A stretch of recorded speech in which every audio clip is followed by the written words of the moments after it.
Fourth quarter na po ng ating laban between Cebu and Davao Occidental. You saw Cebu outscoring Davao Occidental by 10 in the third quarter.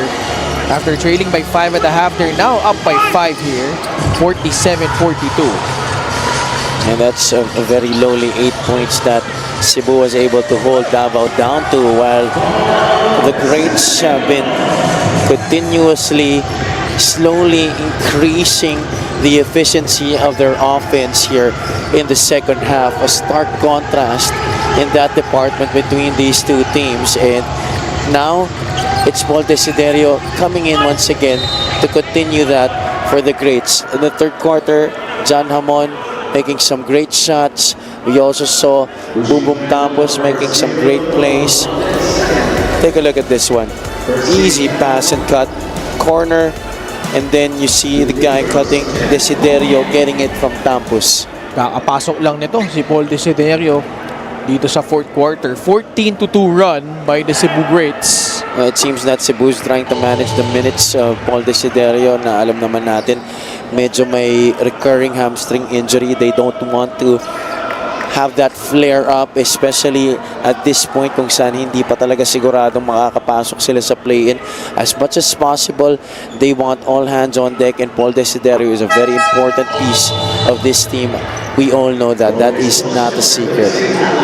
Escosio, 36 seconds in, pinaltan muna to si Alan Beltran. Bumbum Tampos. John Amon rejected by Jeff Comia, timing that one beautifully, but open for a free. Paulo Hubalde Bintis. Jeff Comia may tangan ng bola. The pass to Escopido. Got pumped, no foul. Comia there to clean it up.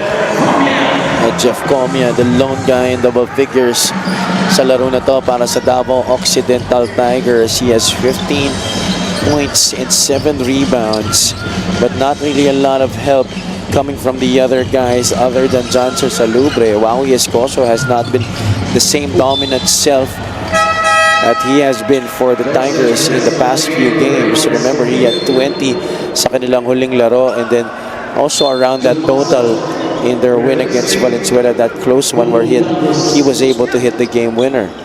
Jude Manzo, binalik na dito. Pinaltan muna si Bumbum Tampos. We have a small lineup now. Paul Desiderio playing that 4 spot. Shades of that Gilas team that played in the FIBA World Cup, with Desiderio playing that the power forward position. Baitiong tried to beat the buzzer, but it will end up as a nullified basket. Shot clock violation will be called against the Cebu Greats. Well, let's see. They're going to review this one. It was a quick review, and clearly what's still in the hands of Alvin Baitiong. Oras, pati yung red light umilaw din. Nasa kamay pa niya yung bola. So nag-size up ulit ang Cebu. Pinaltan muna si John Hamon ni Mark Meneses. So this is a luxury Cebu has. They could either play big or downsize and put some quickness and athleticism dito sa kanilang lineup. Especially Mark Meneses playing that 4 spot. Now he's the one tasked to guard Jeff Comia. Comia trying to shake off Alvin Baitiong. Off the glass, boy, Jeff Comia able to back that one in. Quite the hard fall though after that shot. This is a 4-on-5. Cebu better take advantage. Good foul by Salubre. Davao Occidental. I would have gone quick if I were Jun Manzo. He should have recognized it right away na kulang yung depensa doon. Quick attack might have resulted in a better opportunity to score. Instead, they let Davao get back to 5 players, but that doesn't really matter much to Paul Desiderio. Second guy for Cebu in double figures with 11 points. And he's done that in a very efficient fashion, Ken. Nakabalik na, no, from that hamstring injury. Paul Desiderio, abante ng 4 ang Cebu. Comia fakes off that pass. He tries a free and makes that one. I've always been a big fan of Jeff Comia's game. whenever he's been able to hit a lot of those difficult finishes at the basket, dun siya nagkakaroon ng kumpiyansa na makatira galing sa labas. And here he is again. Oh my goodness. Nag-imbento ng tira at naipasok ni Jeff Comia. 23 points. And trying to will Davao Occidental in this crucial matchup against Cebu. Fast Break the Game brought to you by Extreme Cool Air Conditioners. Ang Extreme Magpalamig free installation for split type air conditioners. Oh, he definitely brought the playground to the Batangas City Coliseum here. I thought the All-Star game was already done. That's an All-Star move coming from a spectacular finisher in Jeff Comia. Timeout Cebu dahil lamang na ang Davao Occidental 53-52.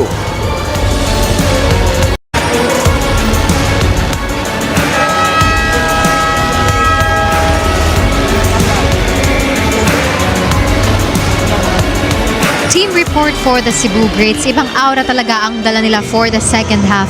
For the first time, nahawakan nga nila sa third quarter ang lamang, pero ngayon nakalamang ulit ang Davao. But the coaches reminded them na i-value ang bawat pasa. Yung spacing, wag nyo nang ibalik sa dati.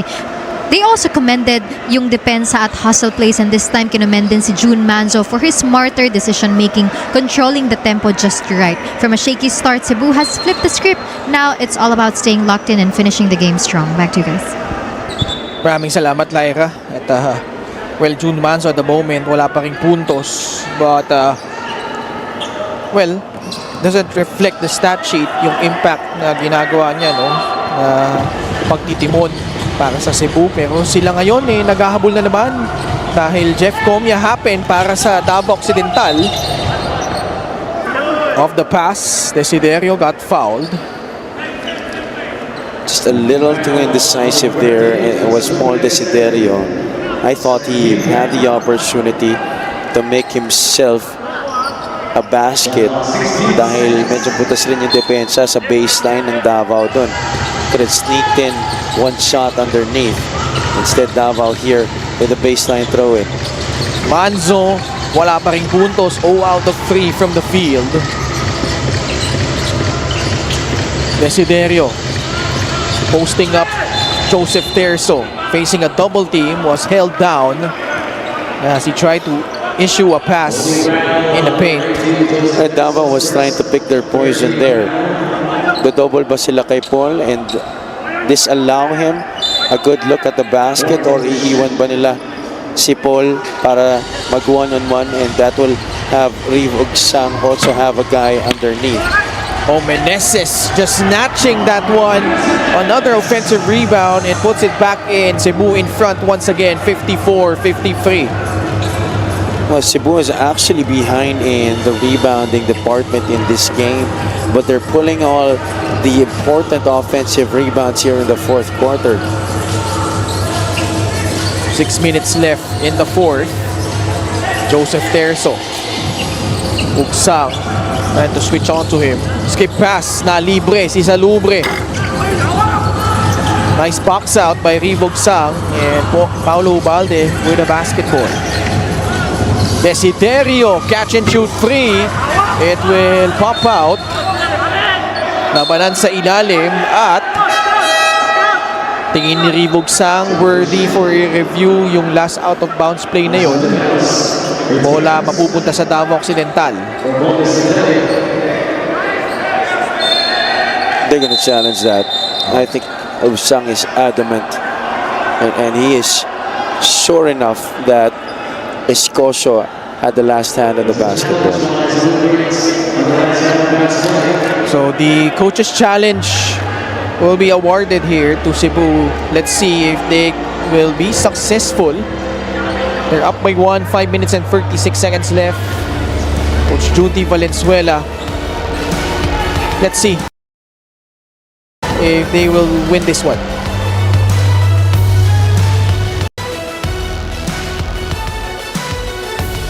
The Cebu Greats, the challenge was successful.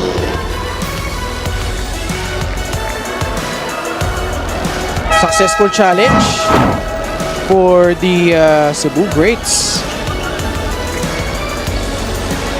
It is. And Apparently, it was off Wawi Escocio last. Baseline inbound for the guys in white. 14 seconds on their shot clock. LGR is the official outfitter of the Mpbl. Ice Montiveros from the corner, niluwa. Escocio, nakuha yung rebound para sa Davao Occidental. Arboleda will slow things down. Na libre si Terzo for free. Tatalbog palabas. Another offensive rebound by Davao Occidental. Terzo working with Wawi Escocio. Hard show by Ugsang. Backdoor, Comia, reverse. And Paulo Balde got a piece of that one. Halfway point of the fourth. Manzo, Ontiveros tries another one. Too strong. Back-to-back misses from Ice. Tagala in stride. Gets 2 points with his left hand. A basic forward pass right there coming from Jeff Comia, unselfishly giving it up to the guy ahead of him. That was Josh Tagala, who gives Davao back the advantage. 55-54. Ubalde not sure kung sino dapat yung recipient ng pasa na yun. Another turnover, uncharacteristically, para dito kay Paulo Ubalde. He normally doesn't crumble in pressure-packed situations. I think he was expecting Ugsang to be the recipient of that and not Jun Manzo. Isa pa rin ang lamang. Turnovers have been a culprit for Cebu. 11 turnovers already. Laban sa Greats. Escocio posting up Ugsang. Wawi. And Ugsang, no choice but to give up that foul.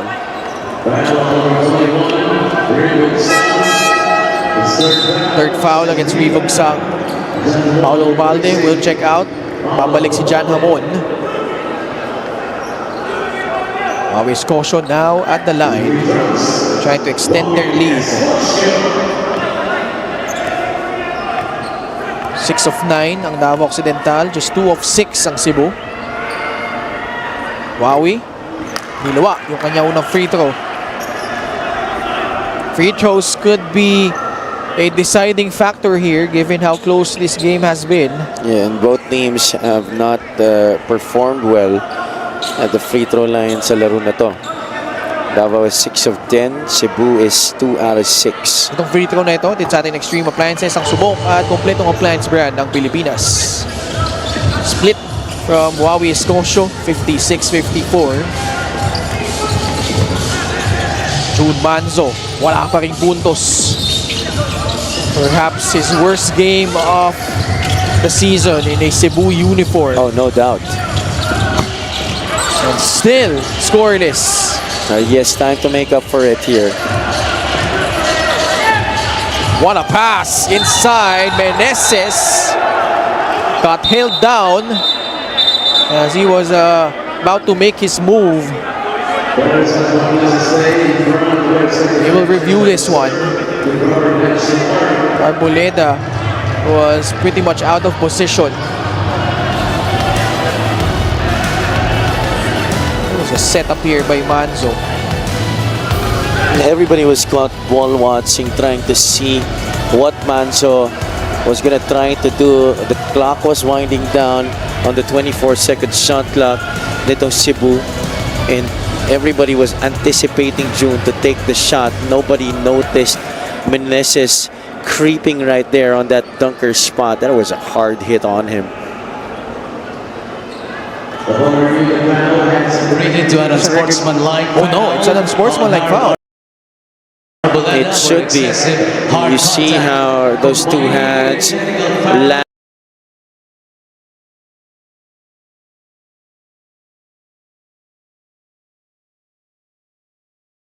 landed on Mark Meneses, and that's going to be an ejection for Harold Arboleda.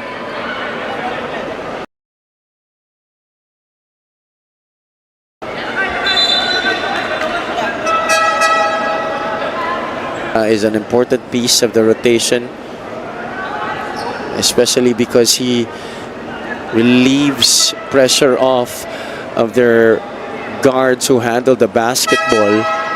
One of the guys who could actually bring the ball up for them and use his speed against the opposing bigs dahil mas mabilis nga siya compared to other power forwards.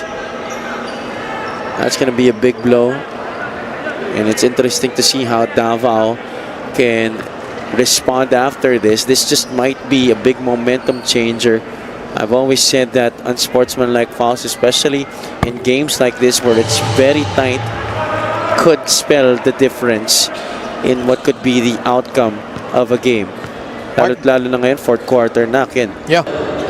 And more importantly, sinking 2 free throws. And we are knotted at 56 apiece. 3 and 37 seconds left. Cebu doing this with June Manzo scoreless, 0 of 5 from the field. Ugsang back to Paul Desiderio. Mintes yung kanyang tres. Oh man, 13 points, 12 rebounds, including that putback from Mark Meneses. Wow. 4-point swing for Cebu, courtesy of Mark Meneses.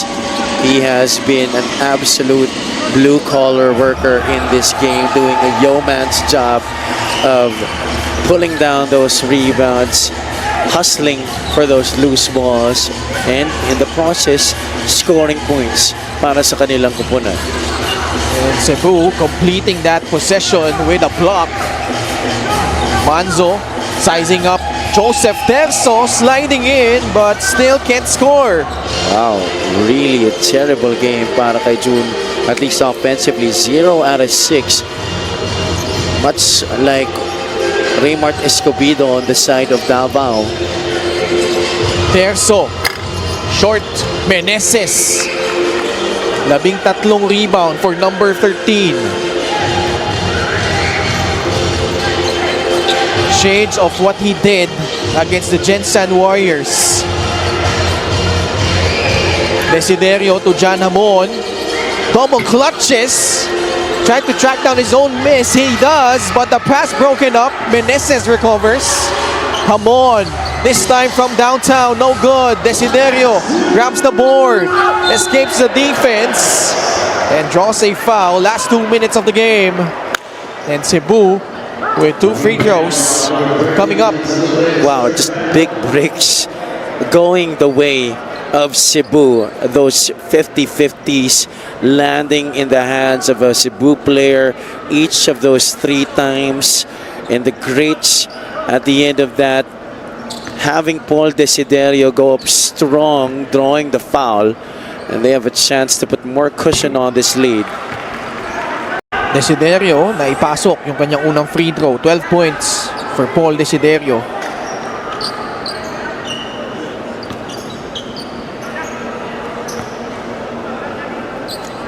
Four rebounds.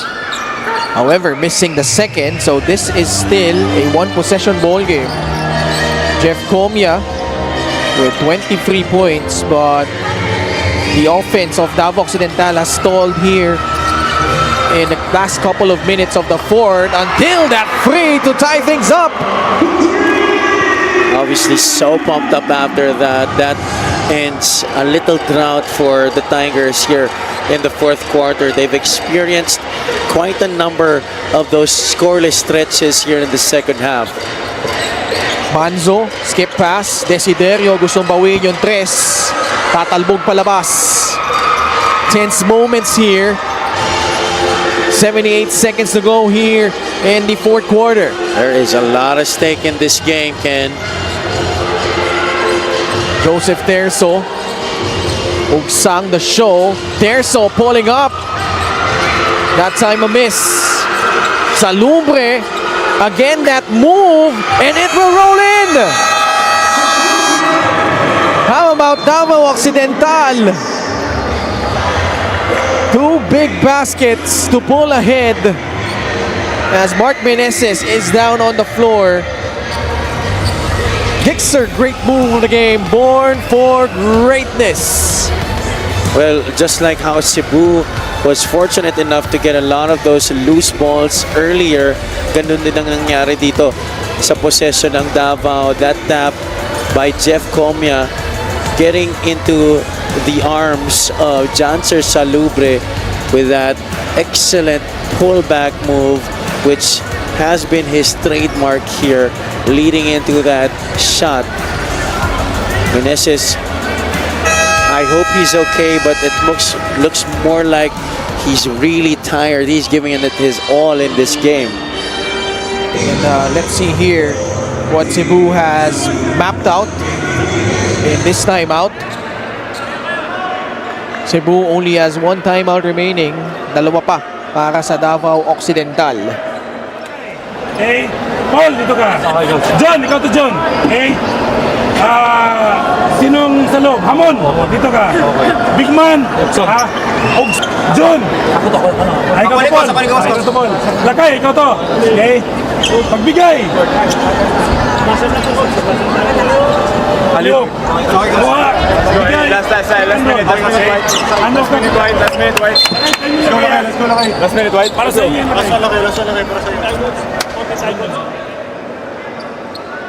All right, 58.5 seconds left. They have June Manzo and Paul Desiderio, Jan Amon, Mark Meneses, and Rivog Sang. They inbound it on the front court, so 14 seconds sa kailang shot clock. Jan Amon receives the pass, back to June Manzo, quickly to Mark Meneses. Thought about that three. Manzo with 6 on their shot clock. Tight pass to Jan Amon for 3. Off. Bola na tapik ni Hugsang papunta kay June Manzo. Pupukol sa 3. Niluwa. And Alano got fouled. Cebu not yet in penalty. Those were 2 good looks though. Manzo 0 out of 7. A big defensive stop right there para sa Davao Occidental Tigers. They bring in Justin Alano, who has not yet seen action this entire game, just for the purpose of helping out on the glass. And it turned out to be a good decision. I'm sorry, Alano already played 3 minutes, but that was back in the first half. He has not seen action since then. Inserted by Coach Arvin on that last defensive stand.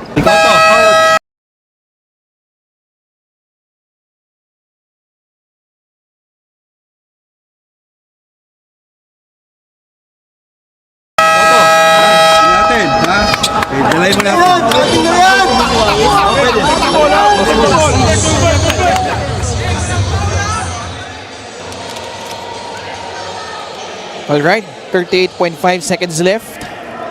Looks like Jeff Comia will be heavily involved here. They will inbound it all the way to the backcourt so that they have the full 24-second shot clock.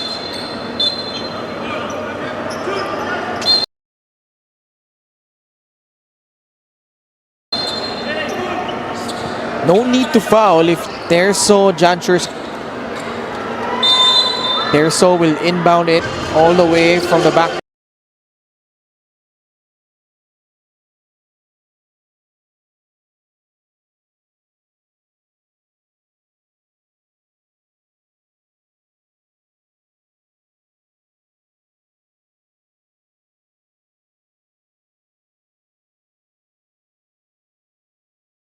Court. 13.5 seconds remaining. And let's see what they map out. We'll be back after the short break.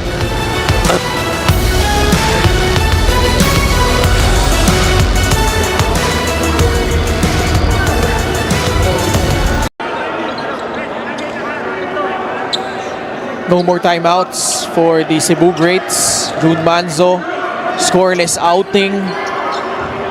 But they still have that slither of hope. Down by 4 though. They need to make up for 2 possessions. Manzo naghanap ng papasahan. Napunta kay Paul Desiderio. Pupukol sa 3. Mintes and Justin Alano with another big rebound. 8.1 seconds remaining.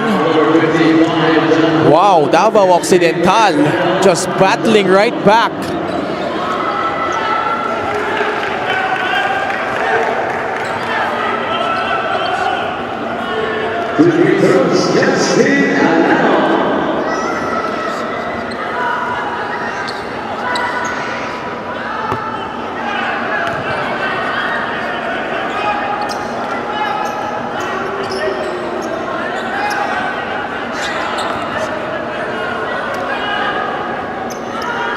And he was the one who was able to tie things up with that three and then hitting 2 clutch free throws to essentially put the game away. Oh boy, Joseph Terzo. He may not be the high point man here for Davao Occidental, but Jeff, congratulations. Napakadikitan at napakainit talaga ng naging laro ninyo. And nakabawi ang Cebu at the end of third quarter at ang dami nyong naging sagutan sa baskets. But you happened at pinigilan mo talaga sila. Kailangan lang namin manalo kaya ginawa lang namin yung best namin para ma-stop sila kasi para sa amin crucial yung game kaya yun lang yung hiling sa amin ng coach namin na manalo kami ngayong game na to.